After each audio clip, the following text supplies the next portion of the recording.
But ಇದರಲ್ಲಿ ಏನು problem ಅಂದರೆ ಹೆಲ್ಮೆಟ್ಟು ಸ್ವಲ್ಪ ಹೆವಿ ವೆಯ್ಟ್ ಇದೆ. ಸೊ ಆಲ್ಮೋಸ್ಟು 2 kg ಹತ್ತತ್ರ ಬರುತ್ತೆ.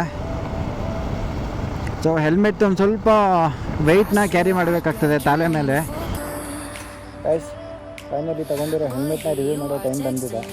ಸೊ ಒಂದು ನೀವು ನೋಡ್ತಿರ್ಬೋದು, ಇನ್ಸೈಡ್ ವೈಸರ್ನ ಹಾಕ್ಕೊಂಡಿದ್ದೀನಿ.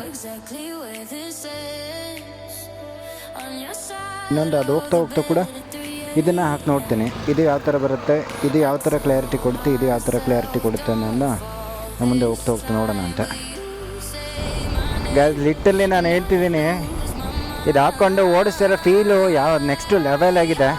ಯಾಕೆಂತ ಹೇಳಿದ್ರೆ ನನಗೆ ಒಳಗಡೆ ಇರೋ ವೈಸರ್ನ ಹಾಕ್ಕೊಂಡು ರೈಡ್ ಮಾಡ್ತಾ ಇರೋದ್ರಿಂದ ಕ್ಲಾರಿಟಿನೂ ಕೂಡ ಅಷ್ಟೇ ಸೂಪರಾಗಿ ಬರ್ತಿದೆ. ಸೊ ಇದ್ರ ಮೇಲೆ ಇವಾಗ ನಾನು 2 ವೈಸರ್ ಕೂಡ ಹಾಕ್ಕೊಂಡು ಓಡಿಸಿದ್ದೀನಿ. ಒಂದೇ ಒಂದು ಚೂರು ಕೂಡ ಗಾಡಿ ಬರ್ತಿಲ್ಲ ನನ್ನ ಕಡೆಗೆ, ಒಳಗಡೆ ಒಂದೇ ಒಂದು ಚೂರು ಗಾಡಿ ಬರ್ತಿಲ್ಲ, ಅಷ್ಟು ಕಂಫರ್ಟಬಲ್ ಆಗಿದೆ ಹೆಲ್ಮೆಟು.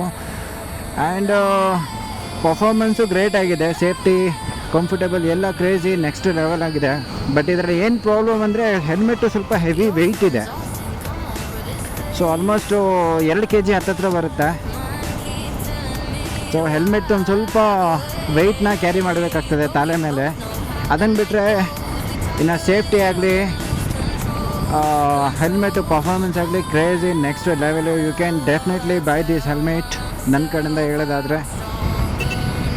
ಸೊ ನನ್ನ ಪ್ರಕಾರ 8,000 ಡೆಫಿನೆಟ್ಲಿ ವರ್ತು ಅಂತ ನಾನು ಹೇಳೋಕ್ಕೆ ಇಷ್ಟಪಡ್ತೀನಿ. ಸೊ ಯಾರೆಲ್ಲ ಬೈ ಮಾಡ್ಬೇಕು ಅಂದ್ಕೊಂಡಿದ್ದೀರಾ, ಡೆಫಿನೆಟ್ಲಿ ಈ ಹೆಲ್ಮೆಟ್ನ ಬೈ ಮಾಡಿ. ಚೆನ್ನಾಗಿದೆ ಹೆಲ್ಮೆಟು, ಕ್ರೇಜಿ ಆಗಿದೆ. ಮತ್ತು ಅದೇ ಮಾತಾಡ್ತಿರೋ ವಾಯ್ಸ್ ಯಾವ ಥರ ಬರ್ತಿದೆ ನನಗೆ ಗೊತ್ತಿಲ್ಲ, ಮನೆಗೆ ಹೋಗಿ ಎಡಿಟಿಂಗ್ ಮಾಡೋಕ್ಕೆ ಕೂತಾಗಲೇ ನನಗೆ ಗೊತ್ತಾಗ್ತದೆ. ಸೊ ಇದರಲ್ಲಿ ಗಾಳಿ ಕೂಡ ಒಂದೇ ಒಂದು ಚೂರು ಬರ್ತಾಯಿಲ್ಲ. ನನ್ನ ಪ್ರಕಾರ ನಾಯ್ಸ್ ಕ್ಯಾನ್ಸಲೇಷನ್ ಕಂಪ್ಲೀಟಾಗಿ ಇರೋಲ್ಲ ಅಂತ ನಾನು ಅಂದ್ಕೊತೀನಿ. ಸ್ವಲ್ಪ ರಾತಾಗೆ ಇಳಿತೀನಿ, ಯಾಕೆಂದರೆ ಜೋರಾಗಿ ಹೋಗೋದ್ರಿಂದ ಸ್ವಲ್ಪ ಗಾಳಿ ಜಾಸ್ತಿ ಬರುತ್ತೆ. ಗಾಳಿ ಜಾಸ್ತಿ ಬರೋದಂಗೆ ನಾಯ್ಸ್ ಇರುತ್ತೆ ಇಲ್ವ ಅಂತೇಳಿ ನಾನು ಜಸ್ಟ್ ಒಂದು ಚೆಕ್ ಮಾಡಬೇಕು. ಚೆಕಿಂಗ್ ಮಾಡೋಕ್ಕೋಸ್ಕರನೇ ಹಿಂಗೆ ಹೋಗ್ತಾರೆ, ಸ್ವಲ್ಪ ರ್ಯಾಪ್ ಮಾಡ್ತಿದ್ದೀನಿ ಬೈಕ್ನ. But I